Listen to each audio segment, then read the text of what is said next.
Oui, les bénéfices à plusieurs niveaux. Hein. Il y a le niveau peut-être de compétences personnelles que je vais acquérir.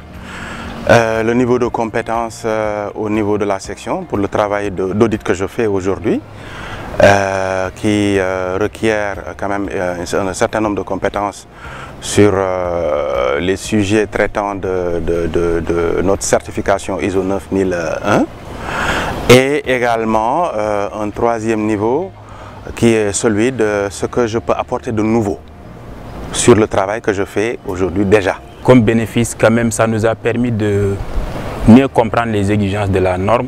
Donc on entendait parler de la norme, mais quant aux exigences, quand même, tout ce qui est relatif à la mise en place d'un système de management qualité dans une entreprise, nous avons quand même pu avoir quelque chose qui est greffé sur nous, qu'on pourra mettre en œuvre dans nos entreprises.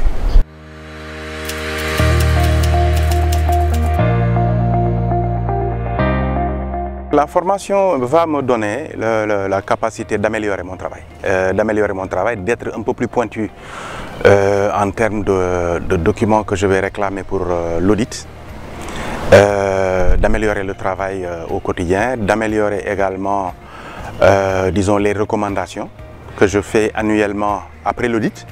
Je leur fais des recommandations pour l'amélioration des process. Et voilà en gros ce que ça rapporte. Hein. Là, je pense que d'abord, il faudra faire un retour aux patrons qui m'ont envoyé ici, d'accord, essayer de leur convaincre par rapport à l'utilité de ce que nous avons entamé. Et puis, tous ensemble, je crois, avec le personnel, l'accompagnement de tout un chacun, nous allons essayer de mettre en œuvre quand même ce que j'ai reçu.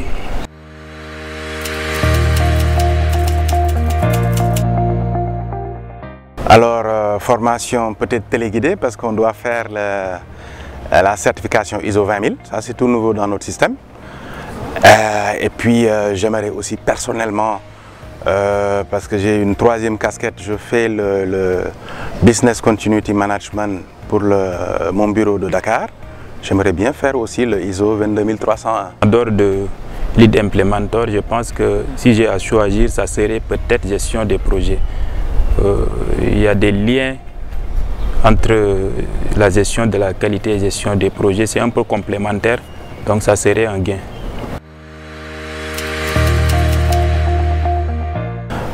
J'ai connu O2 tout à fait par hasard, hein, pour être honnête. C'est, je pense, le commercial qui était venu. Et puis, en règle générale, quand c'est comme ça, moi je m'assois avec la personne. Et puis c'est l'occasion de le juger, et de le jauger plutôt, excusez-moi. Et ça me permet de savoir un petit peu la pertinence de l'entreprise et ce que j'ai tout de suite perçu. O2, je l'ai connu parce que j'ai un collègue qui a fait la formation en informatique. Je ne sais plus exactement quelle spécificité. Un jour, j'ai découvert le catalogue dans son bureau.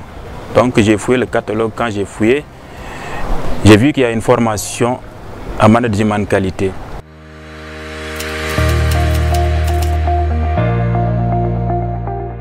La qualité de la formation satisfait vraiment suffisamment parce que le contenu de ce qui est livré, c'est riche en enseignement.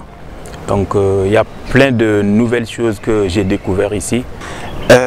J'ai noté le professionnalisme, le professionnalisme en premier. Il y a beaucoup de paramètres qui jugent de cela.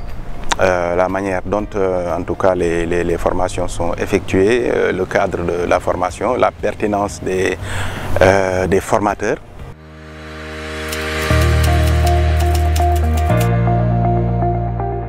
Je recommande O2 à mes collègues IT des agences des Nations Unies ici à Dakar et même dans la sous-région. Retrouver des structures comme O2 où tu peux trouver le message que tu attends, des formations claires en termes d'enseignement, d'accompagnement, de mise à niveau, de compétences, tout ça là. Je pense que O2 est à la hauteur de ce qu'il fait.